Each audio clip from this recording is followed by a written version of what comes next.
Olá, ouvintes! Esse é o Conversas Virtuais sobre Psicanálise, ou, para os mais íntimos, CVPsi.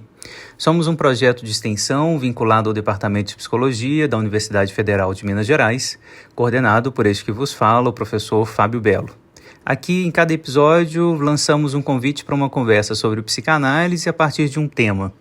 Nossa proposta é pensar as contribuições teóricas e técnicas da psicanálise na relação com questões que são apresentadas pela contemporaneidade. Chegue mais perto, afine a escuta, traga suas ideias e vamos para mais uma conversa. Como dissemos na primeira parte desse episódio, não fizemos uma apresentação minuciosa desse artigo, apenas percorremos o que julgamos ser seus pontos mais relevantes. Diante dessa apresentação, queremos fazer agora alguns comentários sobre o texto de Bicudo. Em primeiro lugar, queremos fazer uma discussão de caráter epistemológico, a partir das ideias que Bicudo apresenta sobre ciência pura e ciência aplicada, como que criando uma ruptura entre reelaborações teóricas e usos técnicos dessa teoria. Entre 1970 e 80, várias abordagens epistemológicas surgiram em contraponto às abordagens mais tradicionais, como a epistemologia feminista, as epistemologias do armário, epistemologias do sul, saberes situados, críticas pós, contra e anticoloniais, etc. A quem foi apresentado alguma dessas perspectivas, e o texto de Bicudo de 1972, alguns trechos podem não soar tão bem como esse. Abre aspas. Em situação analítica, o analista não é religioso, agnóstico, político, apolítico, racista ou antirracista. Ele é pesquisador. Fecha aspas. Ou esse, abre aspas. Em qualquer campo do conhecimento, a ciência pura é desinteressada dos aspectos pragmáticos da ética, da religião, dos preconceitos, etc. Fecha aspas. Acreditamos que, a partir de novas referências teóricas sobre a produção social e o conhecimento científico, podemos dizer que a ciência é sempre fundada a partir de axiomas, uma visão de sujeito, e não a estar longe da ética e da política, mesmo que algumas áreas assim a declarem. No caso da psicanálise, para afirmar em apenas um exemplo, há tempos, feministas formaram um acúmulo de críticas que indicam as relações entre construções teóricas de autores psicanalistas e a cristalização de representações sobre as mulheres, como a inveja do pênis, a naturalização da maternidade e uma passividade essencial das mulheres, argumentos de uma feminilidade pura e uma masculinidade pura, etc. Posto isso, acreditamos, diferente de Bicudo, que a diminuição das ideologias e dos preconceitos do analista não se fazem pelo apego rigoroso ao método científico, dado que ele também está sujeito a incorrer em influências ideológicas e preconceituosas. Devemos destacar como esse paradigma da modernidade, da ciência moderna e cartesiana, que permeia o discurso de Bicudo, o qual considera como inegociáveis uma postura neutra e objetiva do pesquisador, não conseguiu se sustentar. O livro O Feminismo Mudou a Ciência, de Londra Skimberger, ilustra bem como essa concepção de ciência, embora em um primeiro momento se apresente como um discurso não implicado em questões políticas, com o objetivo de captar o mundo exterior, e fenômenos, tal como são, não funciona exatamente assim. O próprio pesquisador está diretamente implicado, quer queira, quer não, em sua apreensão da realidade de forma política, algo muito próximo do que Nietzsche enfatiza em seus escritos sobre a parcialidade inerente à realidade humana e como as interpretações sobre ela são necessariamente filtradas por perspectivas e valores a priorísticos. Dessa forma, torna-se inútil pretender realizar uma ciência psicológica apartada da realidade, como se isso fosse sequer possível. Mas sim, é necessário propor uma ciência comprometida e engajada com essa realidade, que é tomada como objeto. O que se coloca como direção é incentivar um debate científico crítico sobre a teoria psicanalítica, ao modo que a coloque a trabalho com as problemáticas clínicas e sociais que são levantadas em nosso tempo.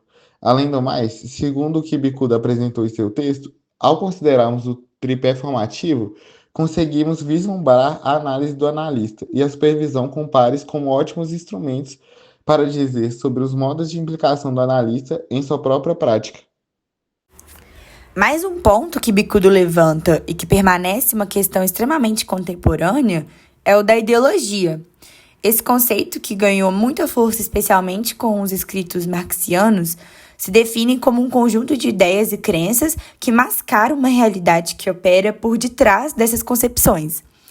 E esse uso do conceito aproxima-se do que foi apresentado no artigo que lemos nesse episódio, porque em diálogo com Pearson, Bicudo retoma a ideologia como uma teoria sobre o mundo que não foi posta à prova e que, embora presente no lado do analisado, é algo que o analista deve desvincular de si para realizar seu trabalho sem vieses que o atrapalhem.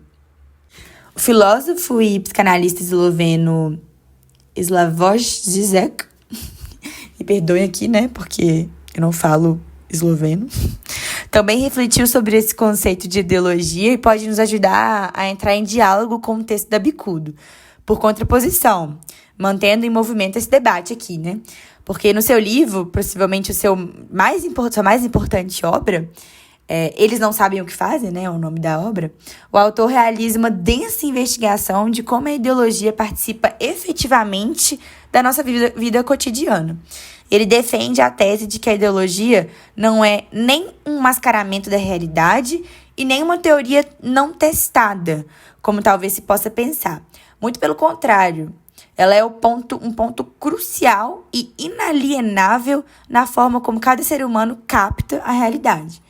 E aí, dessa forma, o autor argumenta que não é possível uma posição pós-ideológica, como Bicudo sugere para o analista, uma vez que o analista também está implicado em sua própria fantasia, identificações e realidade.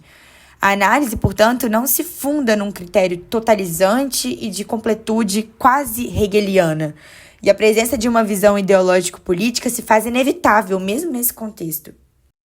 O trabalho de Bicudo é merecedor de elogios por colocar como impossível o exercício clínico sem a incidência de processos sociais, um ponto que nunca é demais lembrar, não é mesmo?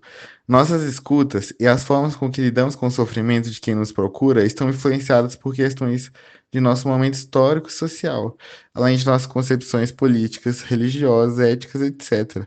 As formas de sofrimento e adoecimento dos pacientes também não estão longe de determinantes e condicionantes sociais.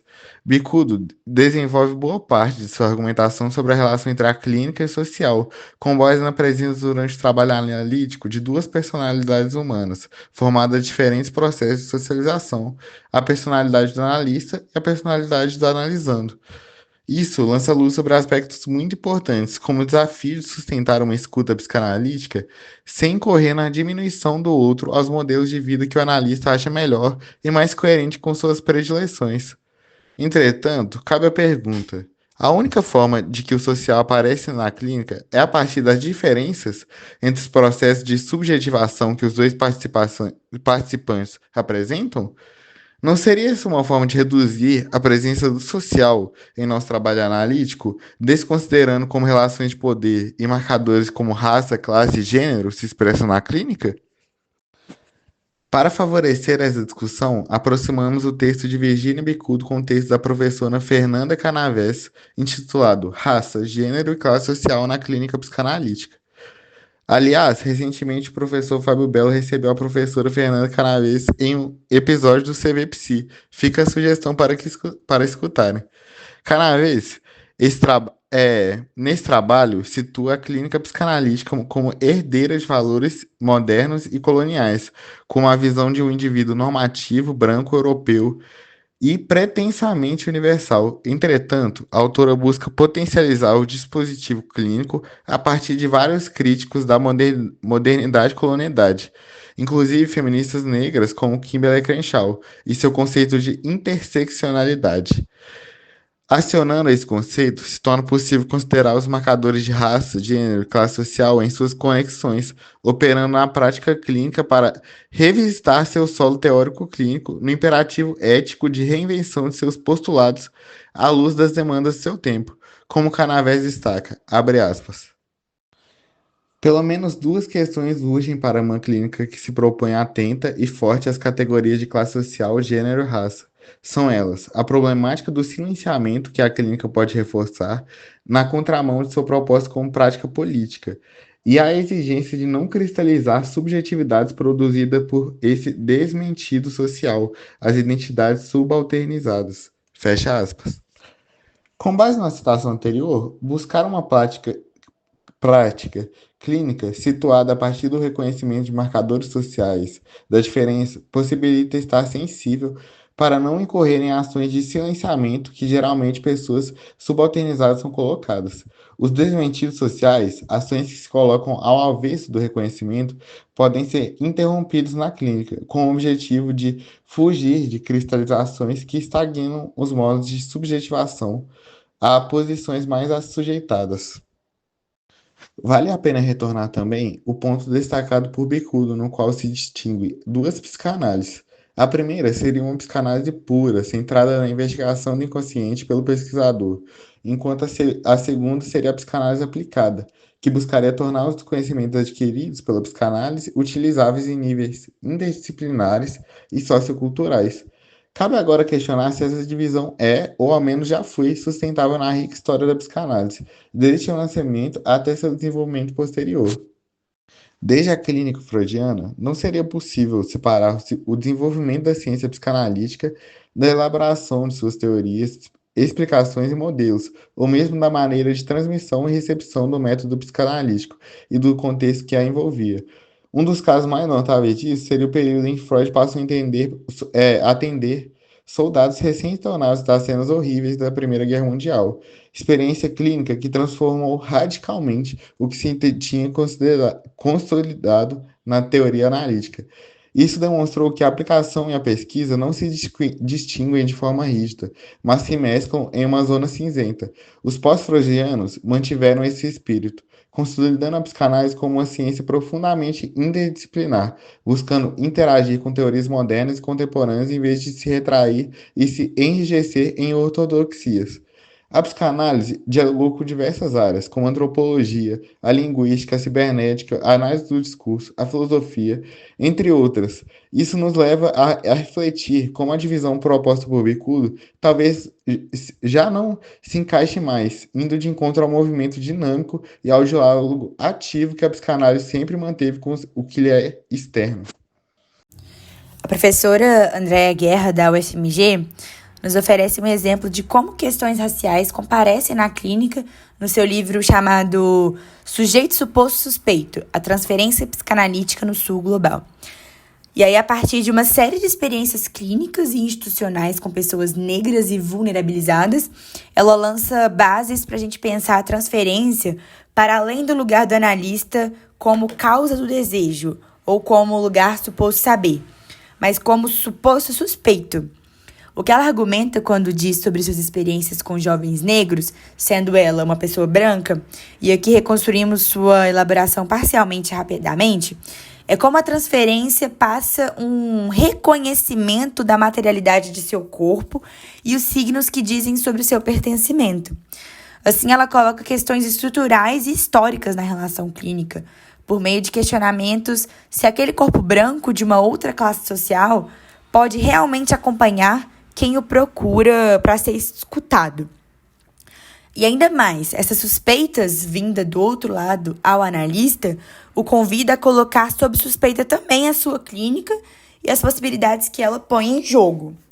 Questões essas que, como a professora Andréa Guerra coloca e argumenta, vão além do analista por serem macrológicas, porém não o isenta de intervir e se implicar. Ou pior, no qual ele pode simplesmente se defender, acusando tal suspeita de identitária, imaginária ou narcísica. E aí aqui a gente já vai caminhando para a nossa conclusão. O que a gente quer transmitir a você, ouvinte, a partir desse episódio, é a vontade de entrar em contato com os trabalhos da Virginia Bicudo. A gente aposta que seus escritos podem iluminar grandes reflexões para a psicanálise contemporânea. O exemplo do seu pioneirismo por ser visto a partir do texto que tratamos, pode ser visto, a partir do texto que a gente tratou aqui. A incidência da realidade social no trabalho analítico publicado há 52 anos atrás, onde ela coloca a impossibilidade de pensar a clínica sem considerar ideologias, preconceitos e crenças. O que a gente tentou fazer aqui foi dar prolongamento ao que ela apresenta em seu trabalho, incluindo a presença do social na clínica, além dos elementos que compõem as personalidades do analista e analisando. Raça, classe, gênero se fazem presentes na clínica, seja nas políticas públicas ou nos consultórios dos bairros abastados, Então, fechar os olhos para isso é ignorar os modos como o dispositivo analítico pode desmentir, violentar e assujeitar experiências dissidentes. Quem consegue pagar por uma análise? Qual a raça e a classe da maioria dos psicanalistas? Onde os consultórios de psicanálise estão distribuídos na cidade? Quais referências são acionadas para ajudar a gente a escutar o que os pacientes nos dizem? Essas são algumas perguntas que se agarram em nós na conclusão dessa conversa sobre como o social aparece na clínica. Enfim, essa foi a forma como lemos o texto de Virginia Bicudo. Como você leu? Vamos ficando por aqui. Logo, logo voltamos com mais um tema. Para saber de novos episódios e para continuarmos conversando, nos siga em nossa página no Instagram, @cvpsiufmg. Fiquem à vontade para nos enviar sugestões, dúvidas e comentários por lá. Também nos siga no seu tocador de podcast predileto para não perder nenhum episódio. O CVPsi de hoje se encerra aqui. Até mais.